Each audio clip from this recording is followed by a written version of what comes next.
All right. I don't know if I'm live. All right. Okay, here we go. I don't know if I'm live. All right. Okay, here we go. Here we go. All right, y'all. Give me a few seconds here. Let me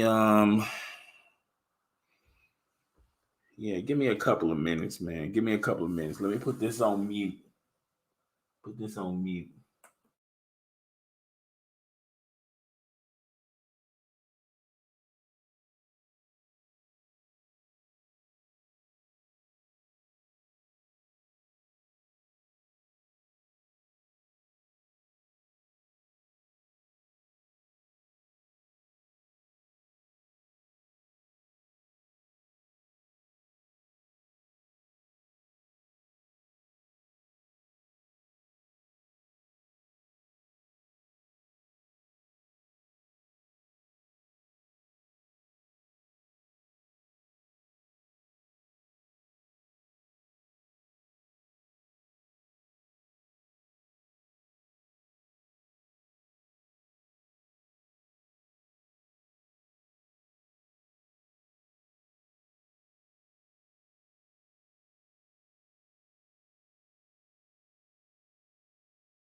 Okay.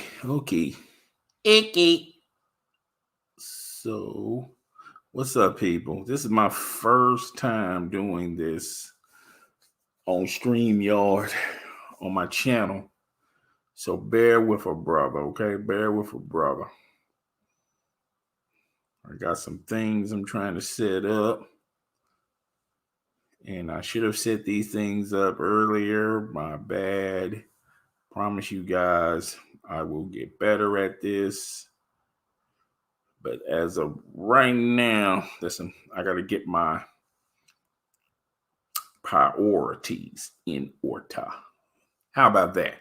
Priorities in order. So we'll go to my video and it's still not showing. So can I go here and do it? It says view more. Unfortunate. Oh, live. Nope. Okay, so that was a waste of nothing. All right, so okay, let's go back here.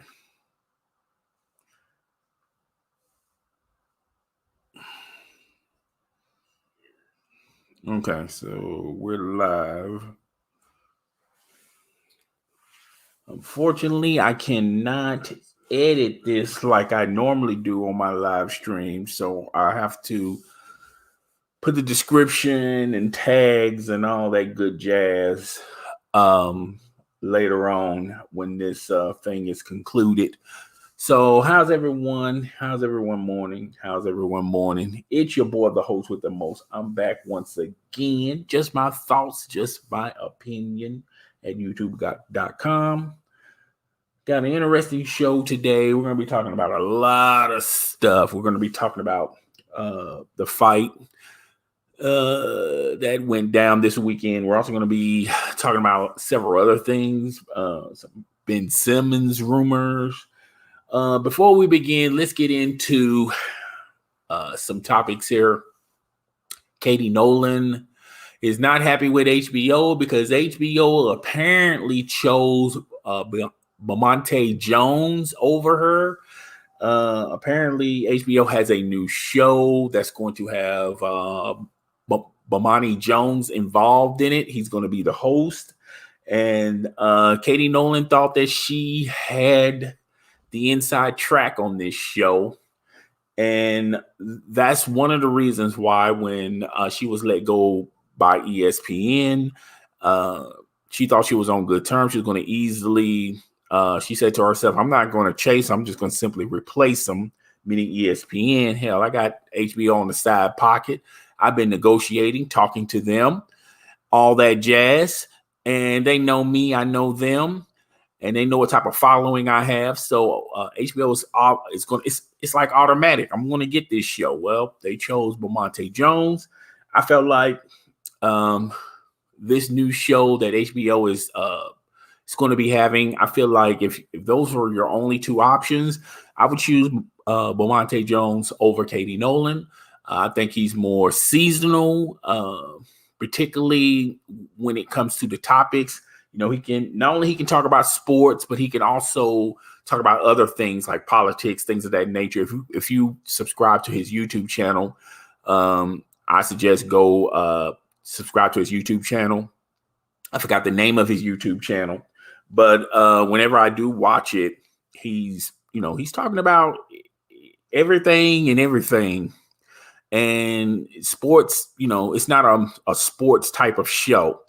And I feel like with Beaumonte Jones, his range is out there, particularly with topics that he can talk about. And he's just not stuck in one category. Like he knows more about this, but really doesn't know too much about everything else. Katie Nolan, from what I'm hearing, when she was with ESPN gave her a night show on ESPN Plus, and they canceled that show a couple of years ago, but they was going to keep Katie Nolan. They bounced her around as a guest host, a replacement host. They just bounced her all around the place. When they got rid of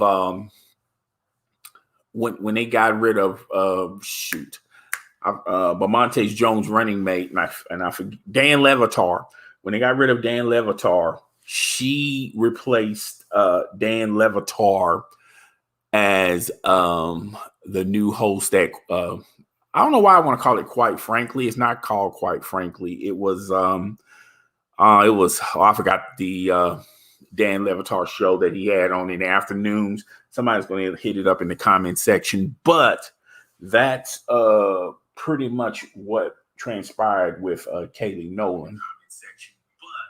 That would pretty much transpire with Kaylee. No, I have to listen every once in a while, see if my mic is still talking, even though it shows that I'm talking. But anywho, she hosted that show, and they was going to cancel the show anyway.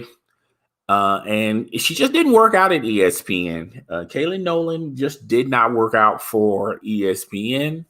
Now, I'm not going to go into why she didn't work out, why she wasn't a good fit at ESPN. I mean, her original origins are from Fox on that side of things. And I just didn't think she transcended when ESPN picked her up. And, just to me, I just didn't think it was a good fit from the word go. So wish her the best of luck.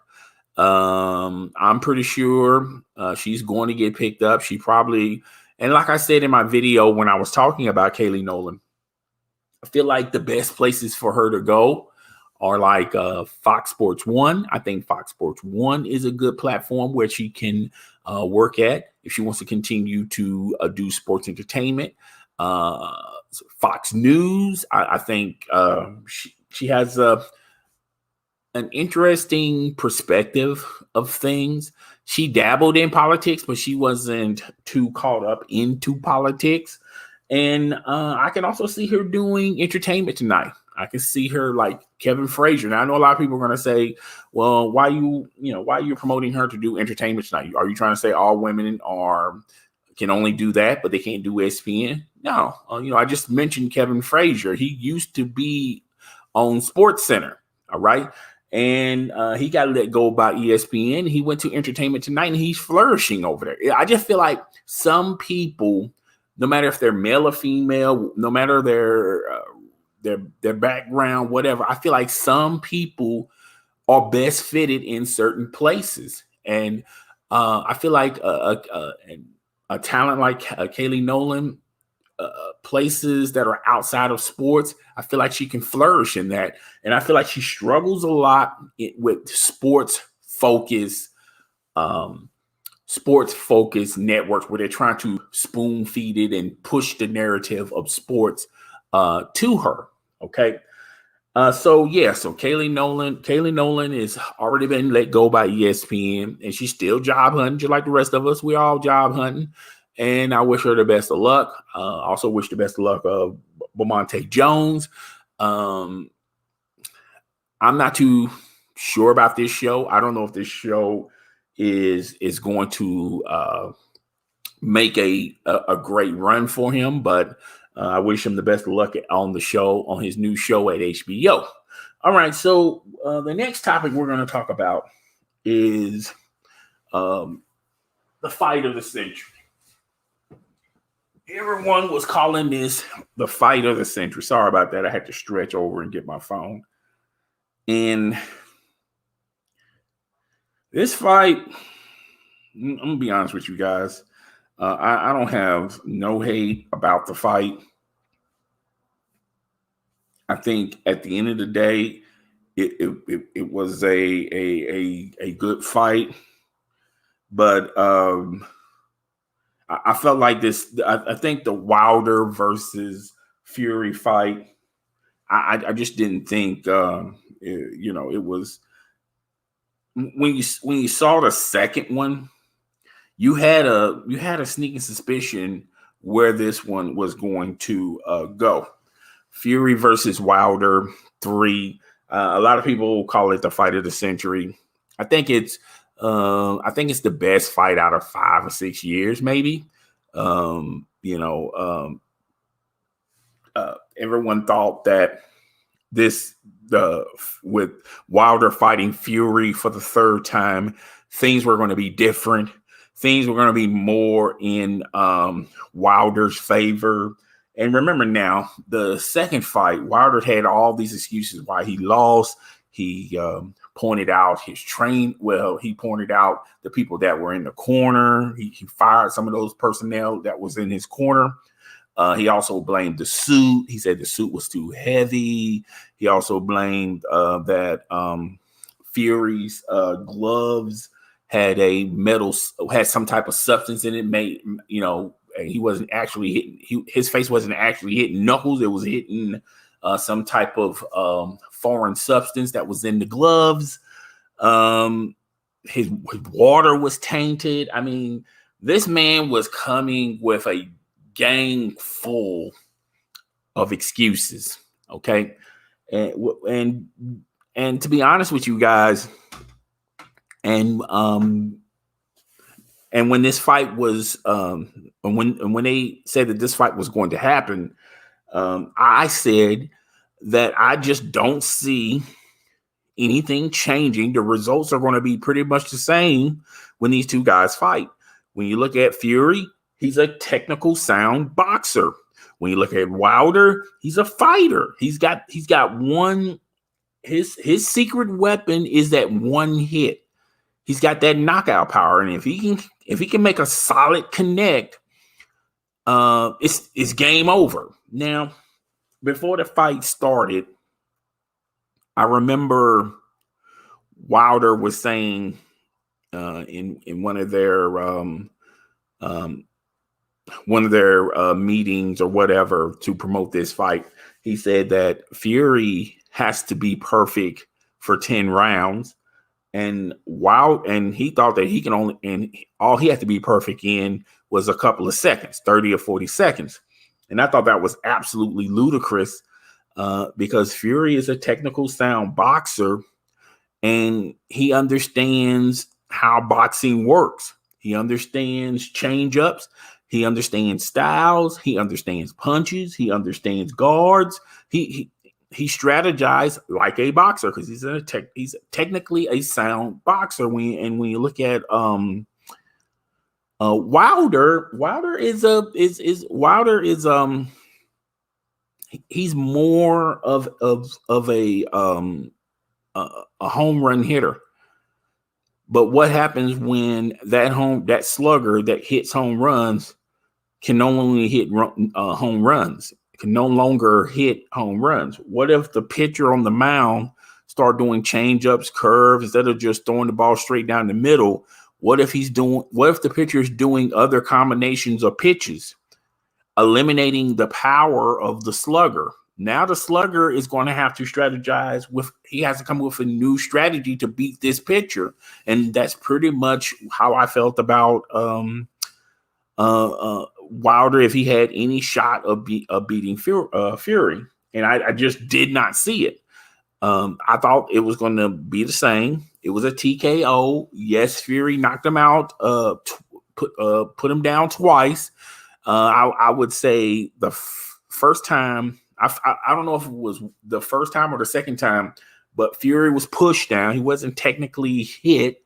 I felt like the other time he was hit, but Fury but Fury,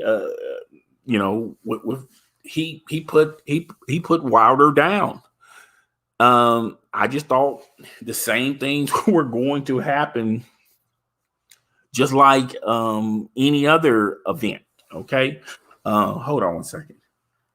I just did not see this changing, the narrative changing, because at the end of the day,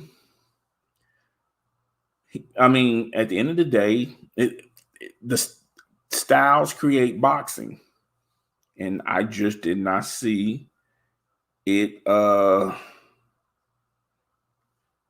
I just did not see it changing. I really didn't. I thought that at the end of the day, this was going to be it. It still didn't do it, but that's fine. That's fine. So, yeah. So I just thought that nothing was going to transpire or change my perspective about it. That's just my opinion. I just did not see this fight changing any differently. Okay. So the next thing I want to talk about is, and I could have went on and on and on about it, but look, that fight, it was a great fight, but I just did not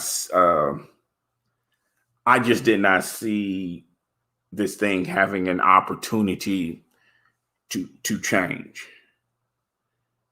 Now,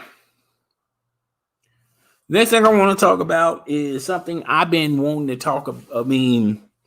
I have been promoting. I have said it on numerous videos. I have promoted this theory, and it's about the Ben Simmons thing. Apparently, Ben Simmons, well, we all know he's not happy with the Philadelphia 76ers. And he wants a trade from the trade away from the Philadelphia 76ers. He doesn't mind if he lose money. He really doesn't care where he gets traded to, even though I think that's somewhat of a lie. I think Ben Simmons and his reputation, his agents, his agent, they really want Ben Simmons in La La Land. Ben Simmons is a California guy, and I've said this on numerous videos. I've said this on social media. This thing has been orchestrated, first of all, okay? This just did not happen overnight, okay? Which is nothing wrong with that. But what I am saying is, I've been saying this, that Ben Simmons is the California guy. He wants to play in California. He doesn't mind to what team in California. Obviously, it's going to be hard for the Clippers and the Lakers to orchestrate a trade, okay? Because they don't have enough pieces to even get the Philadelphia 76ers in the room. They just don't have enough pieces, all right? He would love to play for the Clippers or the Lakers, but I just don't think it's happening. But he doesn't mind settling on the Golden State Warriors and the Sacramento Kings. I have been a long advocate about Ben Simmons being realistic, knowing that if he can pick whatever California team he wants to go to, obviously he would pick the Lakers. Obviously he would pick the Clippers, but he knows that the Clippers those two teams do not have enough pieces to even put the Philadelphia 76ers in the room as far as negotiations. Now they can somehow get a third team involved, but really, what does that third team's going to get from this trade? I just don't see it happening. But I always made the comment that Ben Simmons, wouldn't mind playing for the Sacramento Kings or the Golden State Warriors. If you've been following Ben Simmons is not that guy that's, hey, he feels like his career is not going to be a successful career if he does not win championships. Ben Simmons has never indicated to anybody all he wants to do is win rings, and he doesn't matter how he get it. He wants to win rings. Okay, he's never been an opponent of that. I'm not saying that the guy does not want to win, but I just don't think winning championships is the number one numero uno thing that Ben Simmons wants. Okay, I really think Ben Simmons wants to be at a place that wants him. Okay, and two, he wants to be on a team that could. He wants to be on a team that will allow that team to flourish with his talent. And he's just not getting it for the Philadelphia 76ers. He wants to be loved. And he's also a California guy.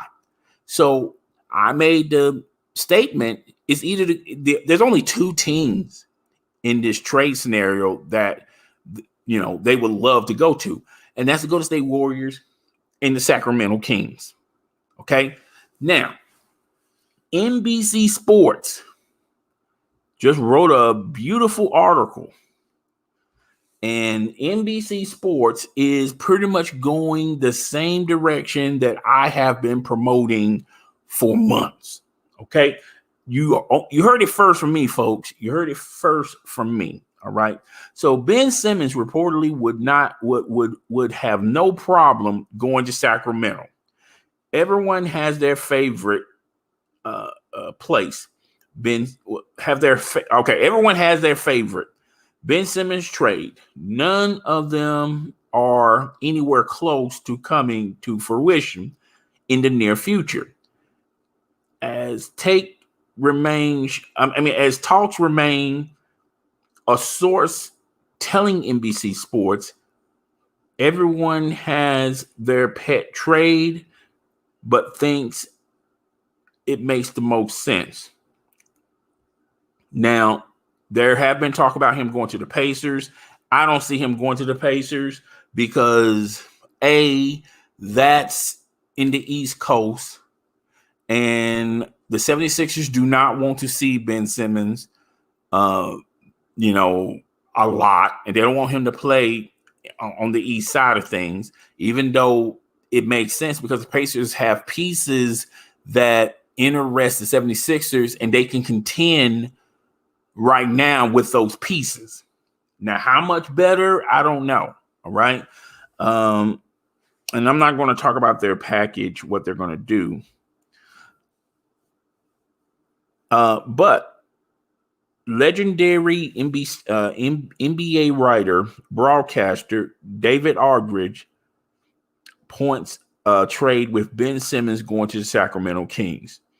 But in this writing, Aldridge threw in interesting bits of news Simmons is open to as far as going to Sacramento or Sacktown. Okay.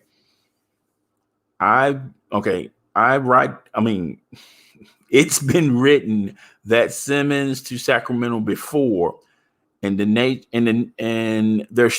talks are still on hold. Sacramento is a possibility viable place for Ben Simmons to go to.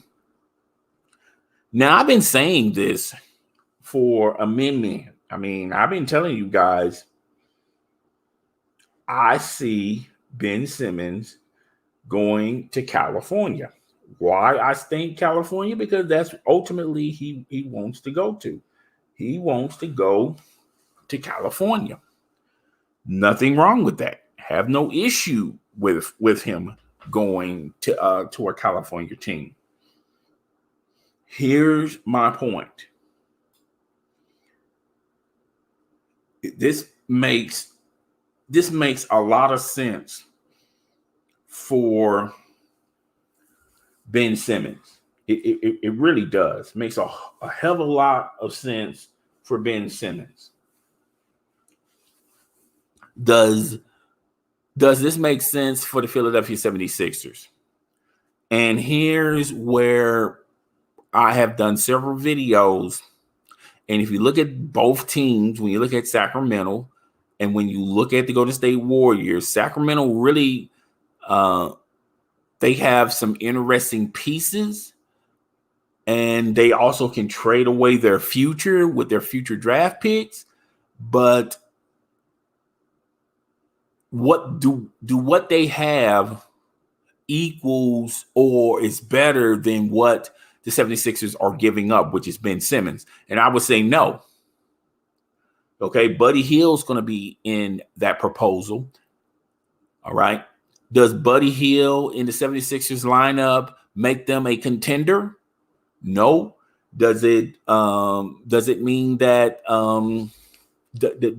does it mean that they're not contenders? No.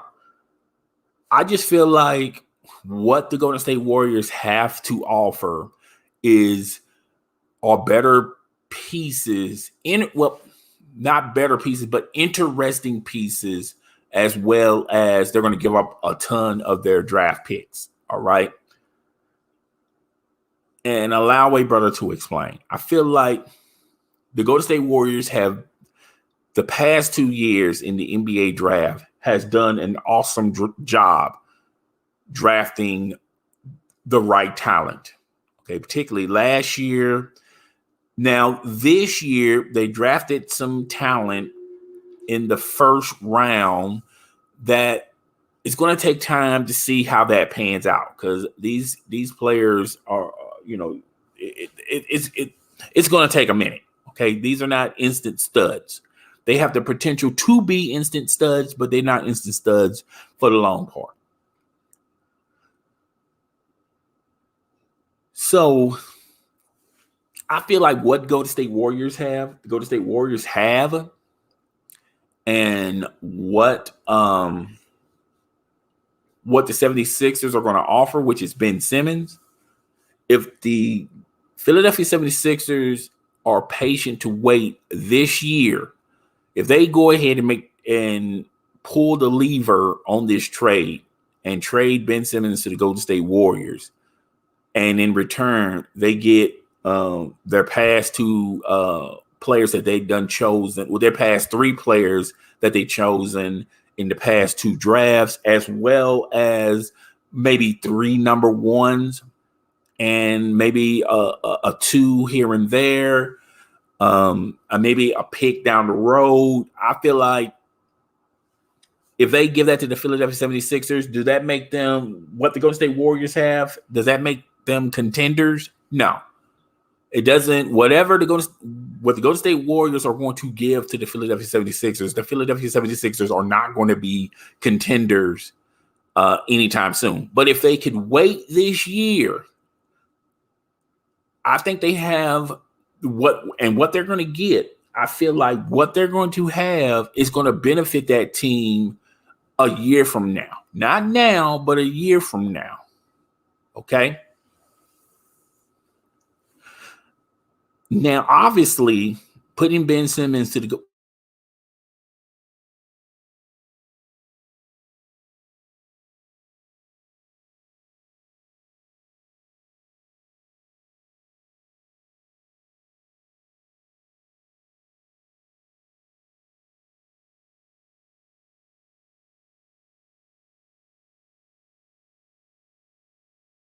flourish, does this mean that this team is going to be in the NBA Finals? No. But they could be like the next Phoenix Suns. If they win a series here and there, they get a break here and there, you never know. Okay? When you look at what the Sacramento Kings can offer and what the Golden State Warriors can offer to the Philadelphia 76ers, any of those proposals are not going to make the Philadelphia 76ers that much better. And they're going to lose so much on the dollar, even trading away Ben Simmons. But the Philadelphia 76ers have to realize that no matter who they trade with, they're not going to get equal value for Ben Simmons. So they're going to have to take an L. All right. And I feel like the Golden State Warriors proposal is a lot better than the Sacramento Kings proposal. Now, I feel like what the Indiana Pacers can offer is more intriguing and can help the Philadelphia 76ers not only contend this year, but next year as well. I feel like the Philadelphia 76ers have the, you know, what the Indiana Pacers can offer that can make the Philadelphia 76ers a lot better. Okay. It'd be close to equal value. But if they make a trade with the Sacramento Kings or the Golden State Warriors, they're going to have to be realistic in themselves and say, okay, we're not going to contend this year, but this trade is really for the future of the Philadelphia 76ers. And their future can start next year. Can the fans wait? Can the front office wait? Can Joel Embiid wait?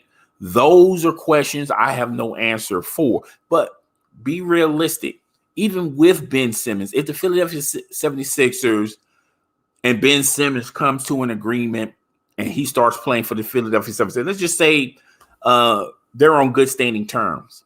Ben Simmons and the Philadelphia 76ers, and he's going to play for the team.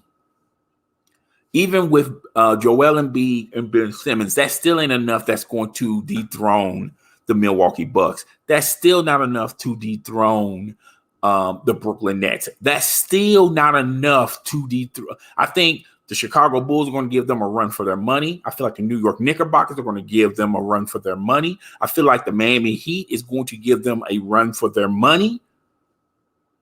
It's not going to be sweet for the Philadelphia 76ers because even with Ben Simmons, they still need a couple of pieces. Okay.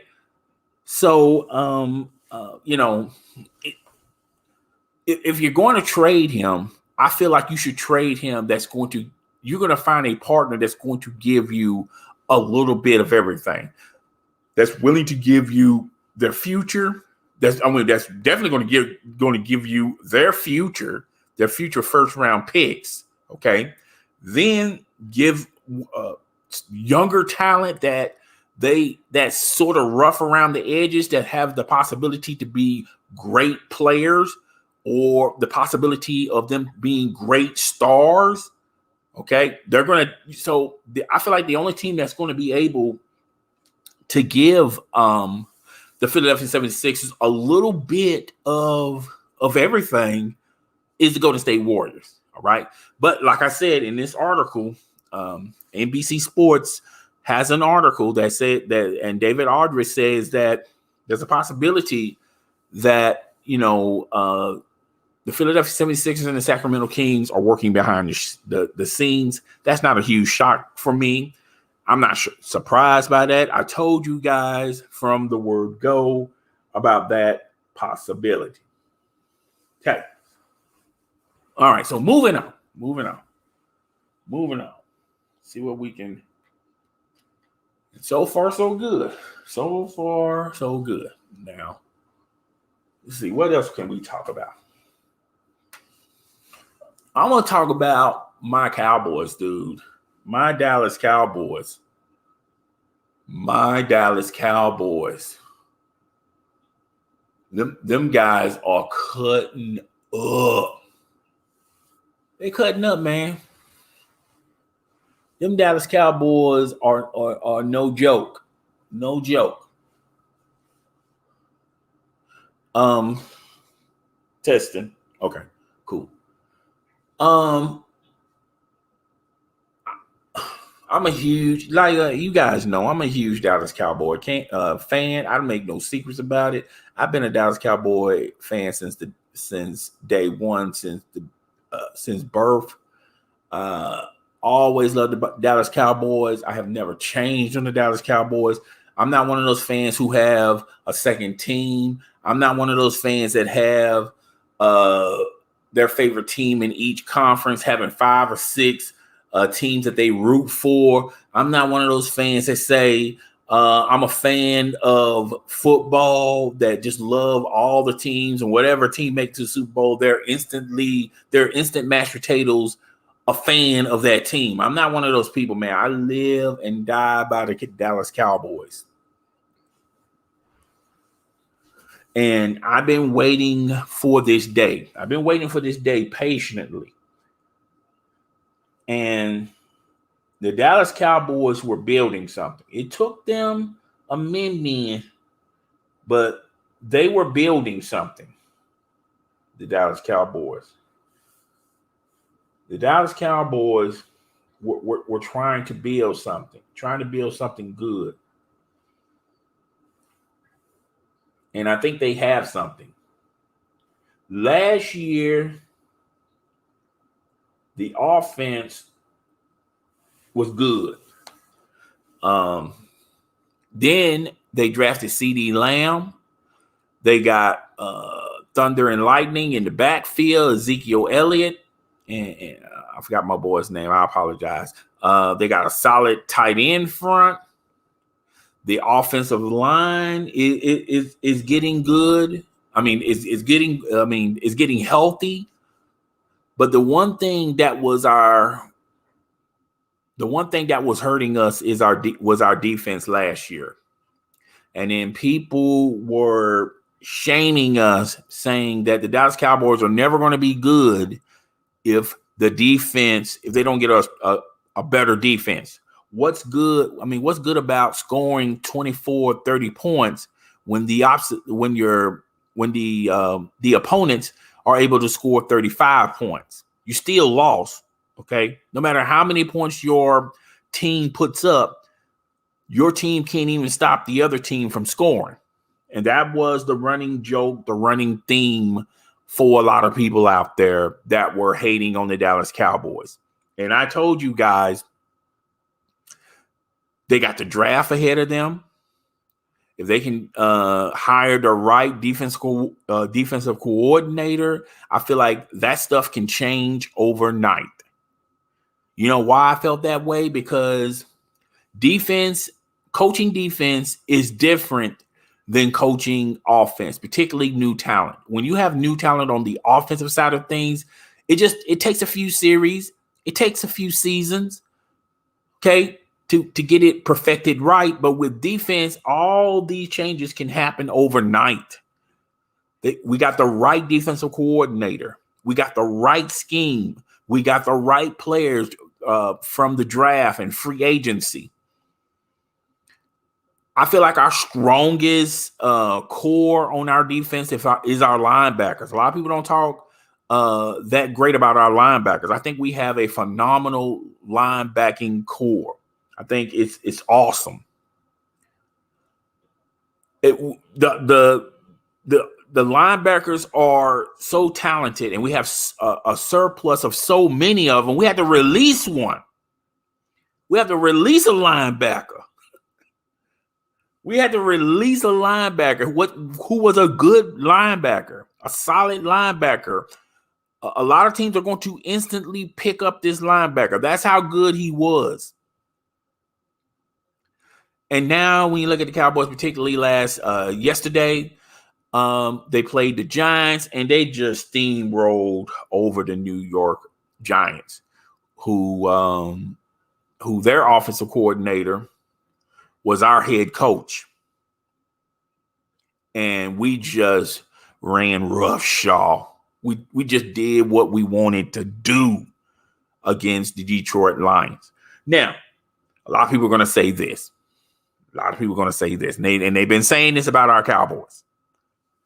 Man, y'all only playing subpar teams. Y'all playing teams that are below average. I mean, you're supposed to beat those teams. Y'all had a problem beating the Tampa Bay Buccaneers.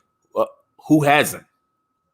Who hasn't had a problem beating the Tampa Bay Buccaneers? They have one of the greatest quarterbacks possibly of all time, Tom Brady. Then you got a surplus of talent on the offensive side, not to mention the defense has talent. And you're ha-ha kikiing, snapping your fingers under the table because we lost to the Tampa Bay Buccaneers. Everybody has lost to the Tampa Bay Buccaneers. Everybody lost to the Tampa Bay Buccaneers. So if you look at this small sample size of what the Cowboys say, with the small sample size, what the Dallas Cowboys played in these few games, all right? I'm not saying with this small sample size, you should just say, oh, Dallas Cowboys going to the Super Bowl. I'm not even on that train. Okay, that train done left the station. I'm not even on that train. The train I'm on is how good this team is. And if this team had half the defense that they got right now, if Dak Prescott did not get injured for the year, this team could have been a contend. We could have been automatically would have been in the playoffs. Now, what we would have done in the playoffs, I don't know. We'll have to leave it in It's God's plan, a roll of the dice. But, I feel like our team could contend. Yes, it's a small sample size. I'm not even tripping about the teams that we played against. I'm just looking at the performance. I don't care about the W's of the Dallas Cowboys. I don't care about the L of the loss that they caught with the Tampa Bay Buccaneers. I'm not concerned about that. I love our team's makeup, and I feel like our team can challenge anybody out there in the National Football League. And they're doing some remarkable things. I don't think a lot of people give them praise. I don't think a lot of people out there I don't think a lot of people out there are giving them their just dues, but I am definitely am. So I had to do a little spiel on the Dallas Cowboys. Sorry. If you get mad, you just mad. I'm just, like I said, I'm a huge Dallas Cowboy fan. Huge Dallas Cowboy fan. On to the next one. We're flying through these things. Should I get some water for this? Because this is going to be a doozy. Will Netflix cancel Dave Chappelle after his recent show or his video? And Dave Chappelle, first of all, Dave Chappelle is one of those type of comedians that he tells jokes, and his jokes do two things. They make you laugh, and they make you think a little bit. Not many entertainers or comedians or actors or actresses or athletes or people in government, journalists, influencers, wherever you want to label these people, not too many people on the planet can do that. You'll laugh, but then you'll think. And that's the two things that when Dave Chappelle tells a joke, it has a different meaning to it. Now, I don't feel like Dave Chappelle is the type of person that he has hate in his heart. He has hate in his mind. He definitely does not promote hate with his jokes or when he's doing stand-up.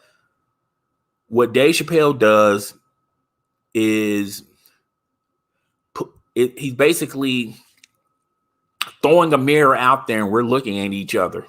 We're looking at all of us is looking into the mirror, and what do we see? We see reality. And that's the type of person Dave Chappelle is. Dave Chappelle does not promote. He does not promote, well, this is how I feel, and you guys should feel the same way I feel. Dave Chappelle is the type of person when he's telling a joke, he's like E.F. Hutton. When he talks, people listen. That's the type of person Dave Chappelle is. I did not get a chance to see the full show of Dave Chappelle that's on Netflix. I have seen snippets here and there. I thought those snippets were intriguing. And I just thought that it was coming from somebody who was trying to tell their truth, but also tell the truth of what reality is, what America is. We got to stop the look. Everything in America isn't kumbaya. Everybody's not joining hands. Everybody's not understanding one another. Everybody is not on the same page. Everybody, now I feel like mentally, subconsciously, I feel like we feel for other people. And that's an emotional thing. I don't think, I think men go through with it. Women go through it every once in a while. For an example, you're on the highway. You're on the road, right? Traffic everywhere, right? You got the radio up. If it's a hot day, you probably got the AC on. If it's a cold day, you probably got the heater on. You may have some snacks. You might be, nipping on some snacks, this, that, and the other. And then you see a homeless person on the side of the road hustling for some money. We all have seen it. Don't play. We all have seen it. And when you see that person, you do one or two things. You think about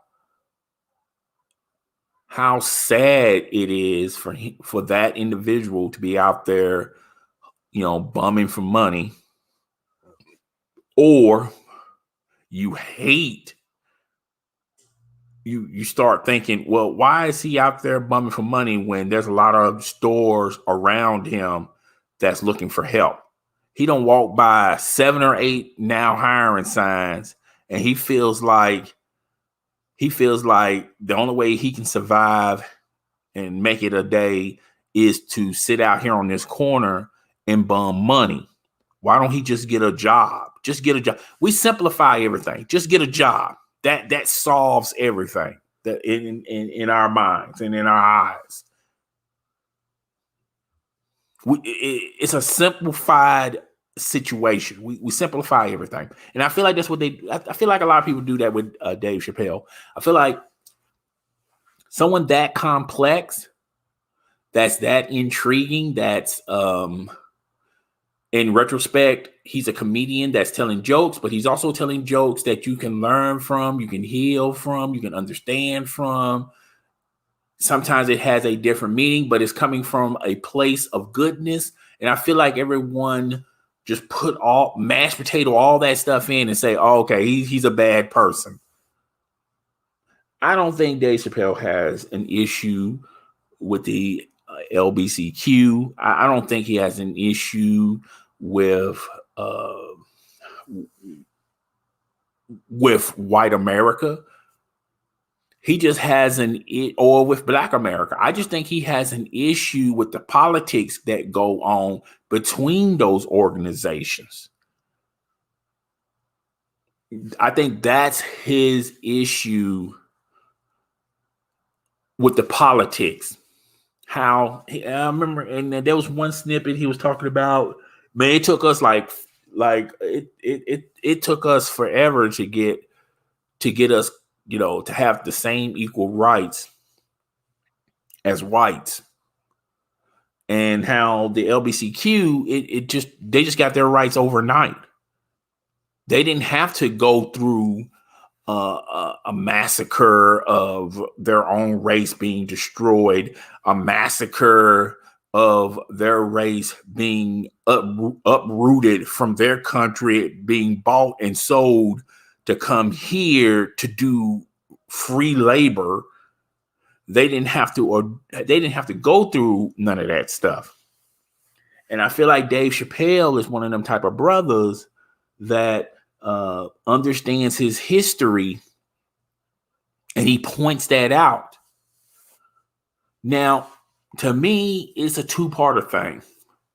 Is it the fact that they didn't have to deal with that stuff? Is because of the growth of this nation, how this nation is fully aware of what they did in the past, how they founded this country was wrong, immoral. Did they learn from their mistakes? And by them learning from their mistakes, they don't make the same mistake. Some people say you learn from your mistakes so you don't make the same mistake twice. America is learning from their mistakes so they don't make the same mistake 6 times. Okay.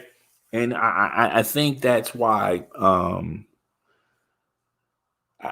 I think a lot of people, Dave Chappelle has a type of jokes that not only you're going to laugh and you're going to think about it, but some people are going to look at them and they're going to be offended by them. I feel like in today's world, it's hard to be a comedian. It was easy to be a comedian in the 80s, the 70s, the 60s. You have to understand, in the 60s, they were still dealing with rights and all that. But it was probably a better world to be a comedian telling jokes that time than it is to be a comedian now. That's the thing you can ultimately take from this. Okay. All right. So, did anyone see Russell Westbrook's performance with the Los Angeles Lakers? Lord have mercy. I told you guys. I just told you guys. I just thought that the talent, the Lakers were going to what they have on their roster. They got some talented players, but they're talented players that do different things, and some of the talent isn't going to blend very well. Okay. And to that I say, okay, so you got, okay, hold on. We're going to get into this, but first I got to get situated, dog. I got to get situated. Jesus. I got to get situated. Hold up, y'all. Hold up. Okay. All righty. All right. Your boy got to get situated, man. I can't. All right. I think y'all can hear me. Okay. Testing. Okay. So the talent the Lakers have drafted, has traded for, has signed in free agency, those pieces are going to have a hard time working together. And allow your boy to explain. Okay. Russell Westbrook, fantastic athlete. But a lot of people seem to forget Russell Westbrook is an ISO player that hasn't changed with the times. Just simply hasn't. has not changed with the times. Okay. Then you have Rondo,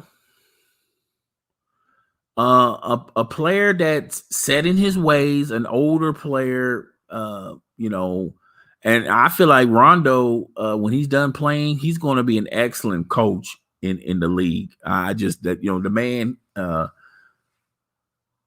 but you got you got Russell Westbrook that thinks that really can't change. So you're going to have to if you expecting to win ball games, you have to fit your talent and your scheme around Russell Westbrook. It's not that because he only knows one way of playing. Okay. Then you got Rondo. Then you got Dwight Howard. Okay. You got Anthony Davis. You got LeBron James. Okay. I mean, and then I'm going to go ahead and mention, a lot of people haven't mentioned yet, you got Carmelo Anthony. Okay. You got a bunch of pieces that if this was a puzzle, you just got a bunch of pieces that really can't fit right now. And you got all of these pieces this year. You got pieces that, look, it's going to be a min until y'all figure this thing out. Okay. This stuff is not going to happen overnight. It just ain't. You got pieces that are questionable right now.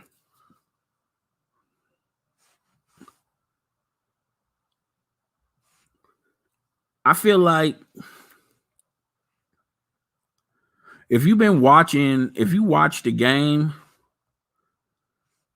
Russell Westbrook looks lost because he's not the type of guard that's a facilitator that facilitates first and shoots second. Now, Russell Westbrook is a guard that shoots first and facilitates later. Now, a lot of people are going to say, well, it's only preseason, and when the real game start, you know what's going to happen. LeBron's going to take all of the responsibility of being the facilitator. I mean, but do anyone honestly knows that? Because they have already been on the record, him and Anthony Davis, that they're willing to change positions. If Anthony Davis, in other words, Anthony Davis is willing to change to be the center. LeBron said he's willing to change to power forward, or Carmelo Anthony is going to be power forward. It's just so what they're basically doing is they're trying to get all the talent. Okay, they feel like talent. They feel like they have the talent to win the championship. I feel like they have talent that you got Carmelo Anthony, you got Russell Westbrook, you got Rondo, you got LeBron James, you got Anthony Davis, you got Dwight Howard. If all of these players were in their prime, then that's one thing. But you're getting a bunch of players, not only chemistry wise and scheme wise, it's going to be hard to get these people to play. I mean, these situations to play out right. But then you're getting these players that are older, that's past their prime. There's a reason why Carmelo Anthony, for 2 years in the NBA, was trying to find a team. Because teams do not play the way Carmelo Anthony was accustomed to playing when he was with the New York Knicks, when he was with the Denver Nuggets. Teams don't play that way no more. You don't need an ISO player that's hogging the ball with usage rate, and everyone else is only getting the ball when that player is in danger, and that player can't make the play. Now you want to assist to someone that is going to have a hard time trying to orchestrate or to make a play or to make a move.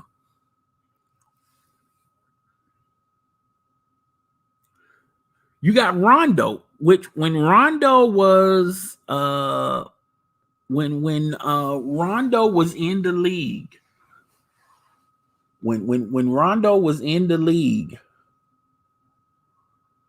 hold up, he had his best success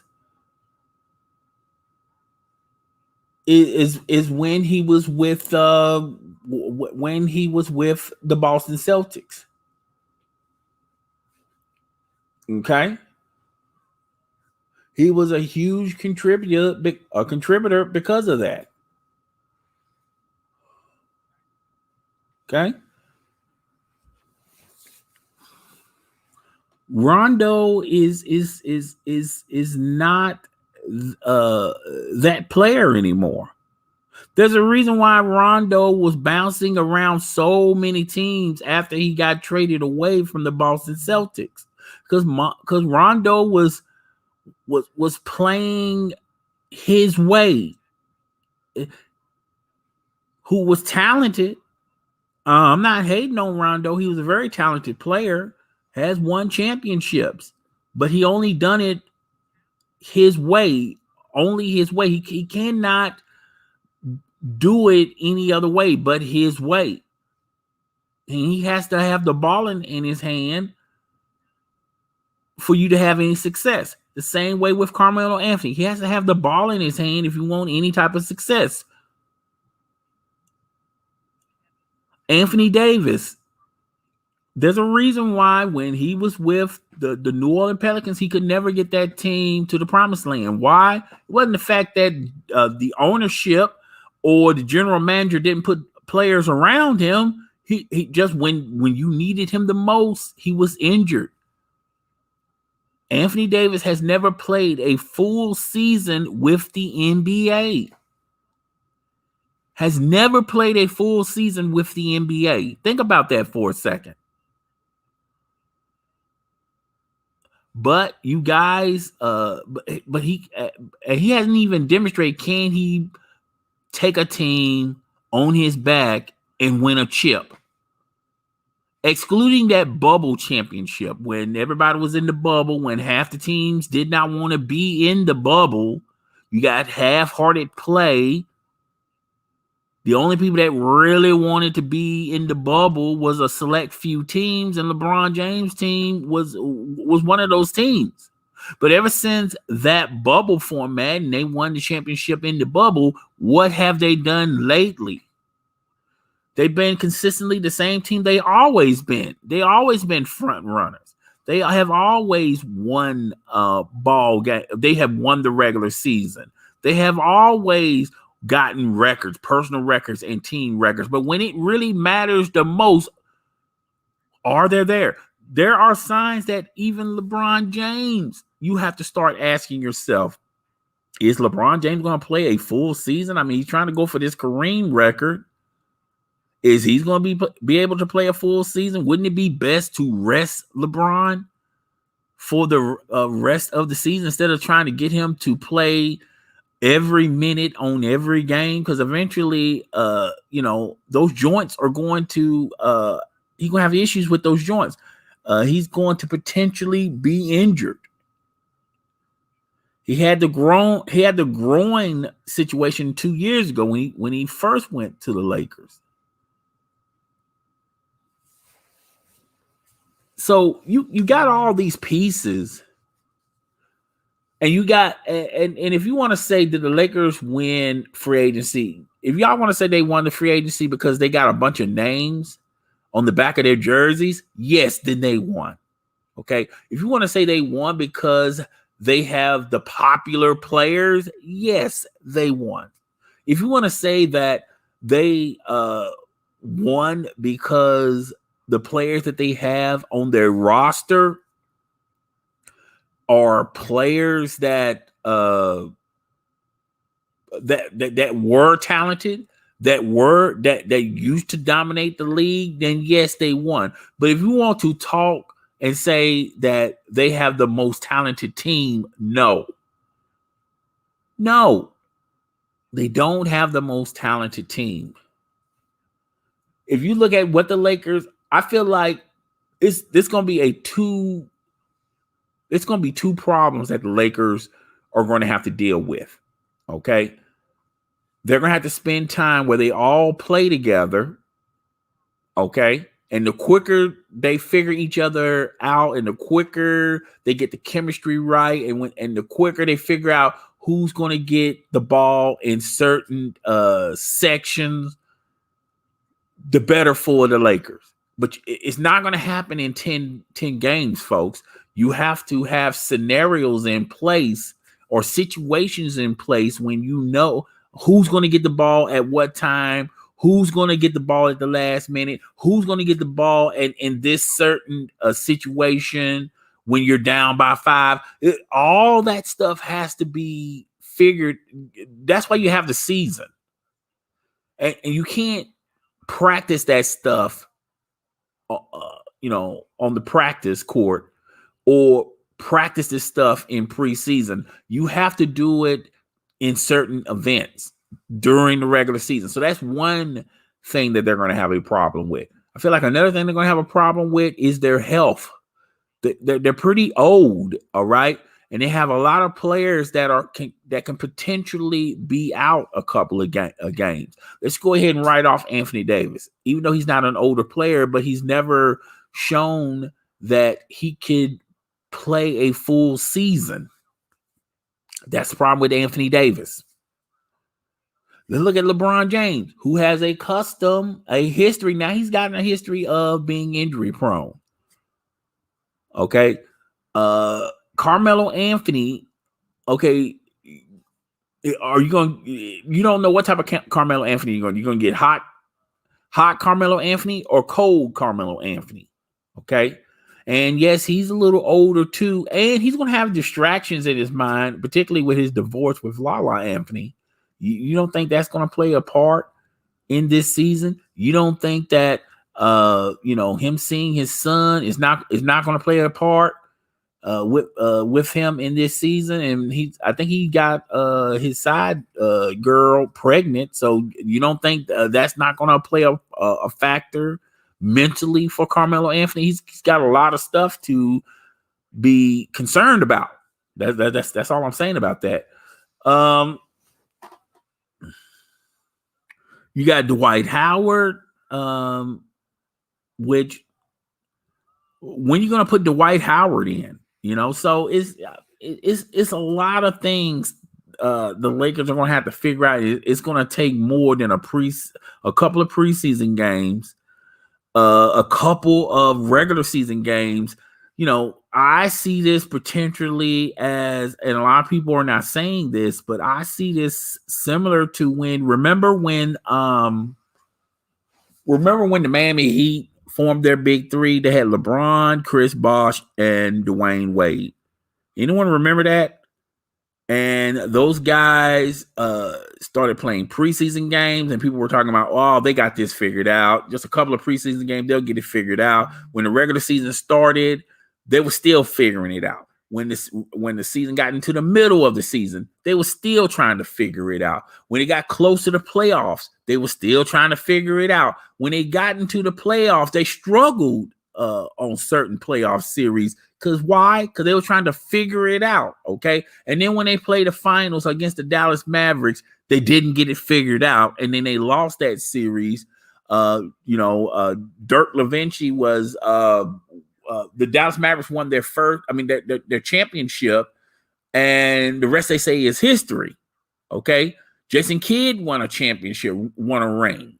Okay, it took them 2 years at their apex in their prime for them to finally figure it out. Fast forward to the Lakers now. You got the type of talent that have been doing it their way. It's gonna be hard for a Carmelo Anthony, and a lot of people are not even talking about Carmelo Anthony. It's gonna be hard for Carmelo Anthony, Russell Westbrook, Rondo.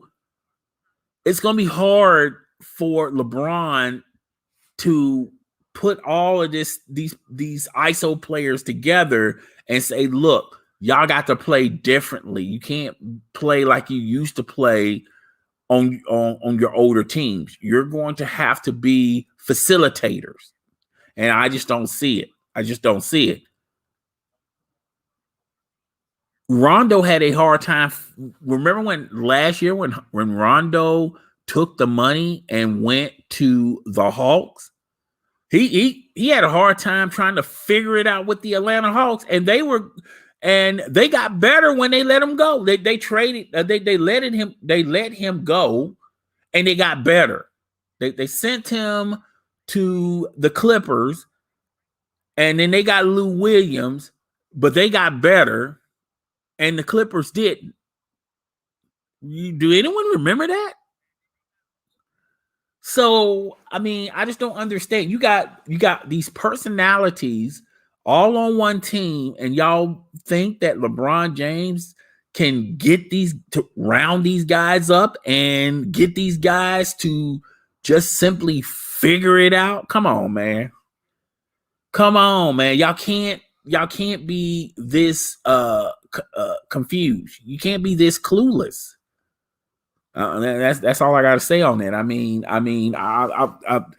I just think in basketball, it's not like football and baseball where you just get all the talent and it takes less time to figure it out. Okay, like the Tampa Bay Buccaneers. They signed Tom Brady last year. They already had a good team. They signed Tom Brady. They got AB. They got a running back. They got the defensive side. You know, all that was they got all those pieces that year, and guess what? They won the championship. Okay. The same thing with the Yankees. The Yankees can get all the talent. The Dodgers can get all of the talent. Okay. It doesn't take that long to get them players to figure it out in football and baseball. But when you're talking about basketball, when there's 5 people on the court, who's going to do what? At what time? At what side? At what position? What play is going to benefit everyone? Okay, are we going to make plays for that person? And are those plays going to be separate from the plays from the other person that used to get the ball? No. Basketball can be complex sometimes.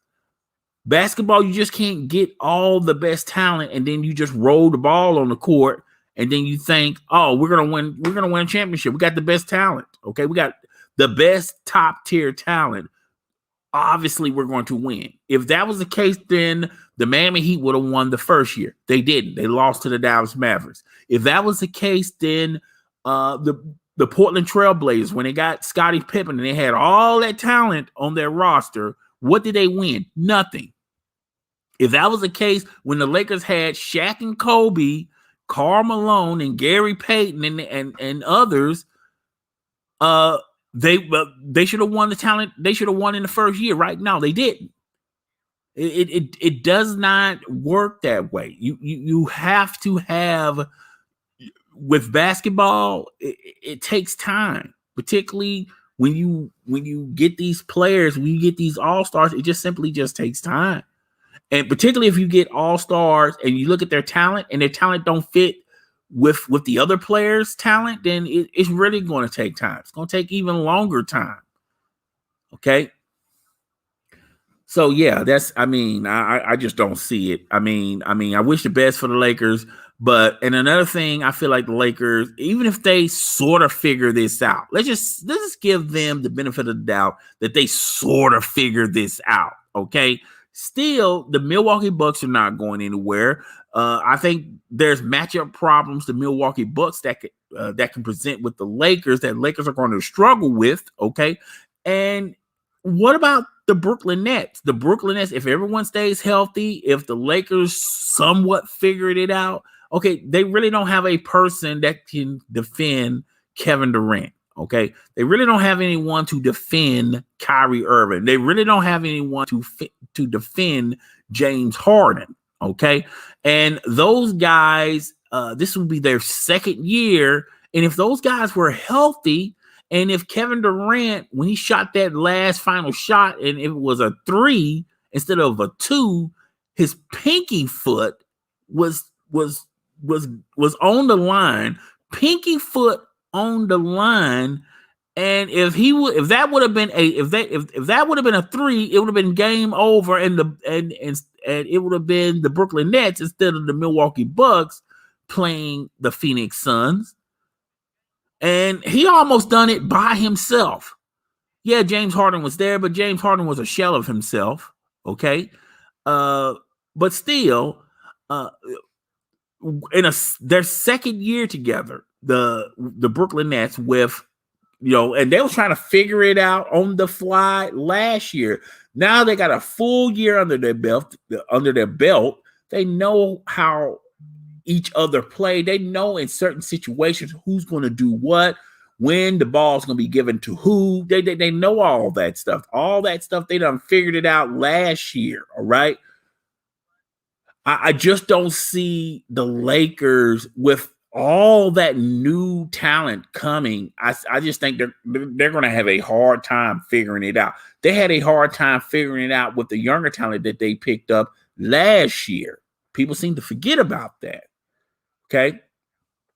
The Los Angeles Lakers from last year, when with Scrotum, they couldn't figure out when to use Scrotum in certain situations. So I just think it's going to be rough for the Lakers, but I wish them the best. Tit what it is. Okay, so moving on. Okay, that's all I can say. Just move on to the next one. Let me see.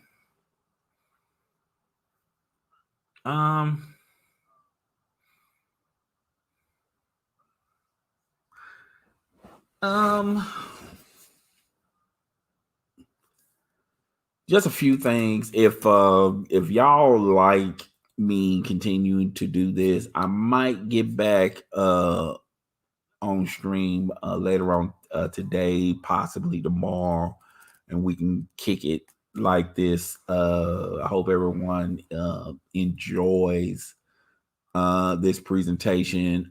Look, for some strange reason, I can't finish my descriptions or put my tags in.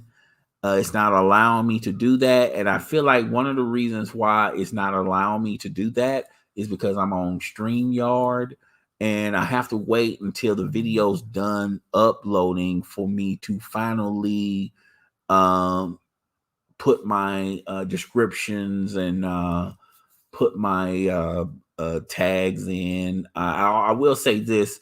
Go at the 2-minute mark, and that's when I'll start talking. I apologize. Next time, I'm just going to go straight talking, and I'm not even going to be concerned with all that other stuff. That's why I should have done, I should have thought of this a little bit better. But hey, look, I did this on the fly, on the run. I didn't think I was going to actually be live streaming today. But like I said, I probably will be live streaming later on this evening, and probably going to be doing more live streams this way. And I told you guys on a video that I was going to be doing it this way anyway. All right. So, it is what it is. Okay. I think we're pretty much done. I had fun with this. I hope everyone else had fun with this. And one of these days, I'm gonna have like a live stream where I'm gonna invite you guys, and y'all can just speak your piece. But as of right now, I'm gonna do a couple of these. And like I said, it's your boy, the host with the most. I'm up out of here. I'll talk to you guys later. Deuces, guys. Deuces.